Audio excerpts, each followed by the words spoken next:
Mr. Chairman, Tom Bowen, please, is our next witness. Tom Bowen? Who would you like? Where he is.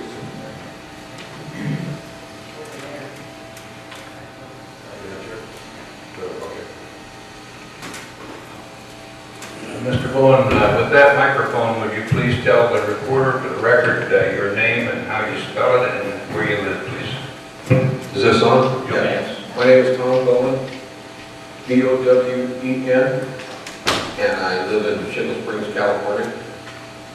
Now, Mr. Bowen, you have quite an experience and story with CARB, but I'm going to, in the interest of time and this hearing, I'm going to call your attention to one particular incident, which is a serious one. Okay. And that was the time at which you went in to buy the truck, made the contact with CARB to see whether it would be in compliance. So, would you tell us about that? Yeah, I was in an accident with a truck that I'd owned for 15 years, and I had to buy a new truck.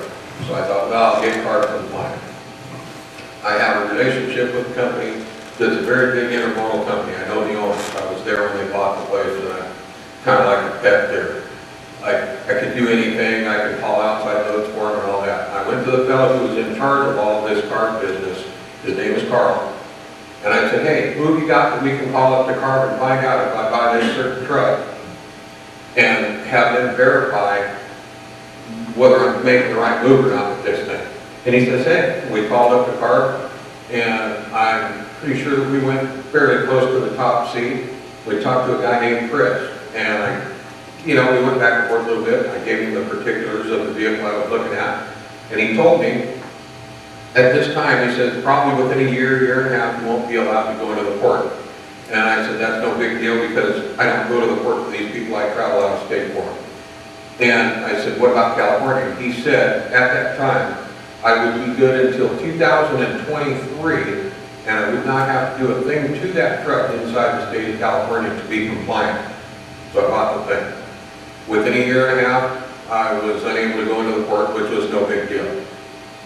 Within another year or so, I started hearing rumblings about not being able to haul containers for these guys on the container chassis or even on my own private flatbed, unless I had a port compliant truck. Bang, here it came. That was the new law that they put into regulation to put a pinch on the drivers that were hauling containers out of the state, into the state, but weren't going to the port, I guess is what the reasoning was. And there went that job. I was unable to work with these people that I've had, and I still continue to have a really good relationship with these folks. I buy my fuel there sometimes, and just go in and see what's going on, because they were a really good company to work for because they kept me up on all the rules and regulations. Now I don't have that. That was my winter work. When the flatbed would slow down, I would go to the container company, and that's how I did my wintertime work, So what did that cost you, the change in CARB regulation, or rather, interpretation of regulation? Well, what it's going to cost me is now I'm stuck with a truck that I don't know if I'm compliant or not. I've been jumping through the last hoops of claims that they've had in order to become compliant, which will supposedly give me another 2 years, which, who knows? Those guys change their mind like, it's unbelievable. So I want to be sure I understand. You were buying a new truck, or buying a truck, you wanted to be sure it was compliant. You had the dealer call CARB, you had discussions about whether the truck was... No, I was buying the truck from a private party, and I went to the company person that dealt with CARB, and he and I called them. Okay, and you called CARB, the two of you. Yeah. They assured you it was compliant, but you wouldn't be able to go into the port. Right. You didn't think that was any big deal, you weren't going into the ports. No. You bought the truck, and within a couple of years, CARB decided that if you couldn't go into a port, you couldn't operate. I couldn't haul sea containers throughout the state. That's Yeah. right. Operate by hauling containers. Mm-hmm. Okay. Any questions of the board?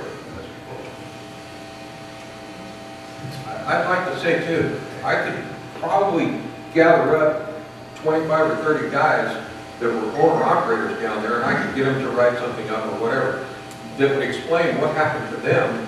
These guys were forced to buy a truck. They almost had those paid for. They were forced to buy another truck. Then they were forced to buy a third truck. These third trucks that they bought had all the debt left over from the other two, and these guys are not allowed to go any further in the state of California now as far as the longevity of their truck than 2000 and I think it's 23 also. And these are with newer vehicles that these guys went out and purchased. They got completely cut like I did. The rules have changed so many times, you almost can't keep up with it. You never know what they're going to come up with next, you know. I should have been a pilot or something. And how do you keep up with them? I mean, in other words, how are you notified if the rules change? I pick things up on the internet, and that's why I keep my relationship with the big intermodal company, because they got several people that just deal with all this, and they kind of keep me in the loop. And so in short, the way you find out the rules have changed is not through CARB, but through other sources. No, yeah, you're exactly right. Any questions, Mr. Bowen? Thank you, Mr. Bowen. Thank you very much. You're welcome. He has a much longer story, but Just a moment, please. okay, question. Thank you for your testimony. Pilots, airlines, and shipping companies, when there are changes on things, like if a buoy's been removed from a shipping channel, or if a light's out, beacon light's out on air traffic lane, those have to be posted somewhere. So you're saying, and those come from the government. This being a government agency, you're saying that CARB does not send any written notifications in any manner or form of these rule changes? There are certain things over the years that I have received from them. I would say that I started being involved in all this back in 1990. That's a long story. But I have received small things, little blurbs here and there from them. But it's basically because I was trying to comply with something, and they were, sending something back, a response or whatever. But I've never actually, other than maybe a card or two, like a 3x5, gotten something that said, hey, you got to do this, or you have to comply with that. Mostly all of the information that I got came from the big intermodal people that I have the relationship with.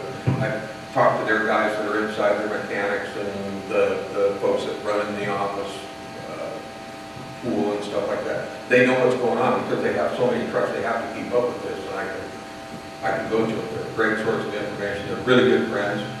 I mean, that's basically where I got it. Nothing, not on CARB's list. Thank you, Mr. Bowen. Thank you.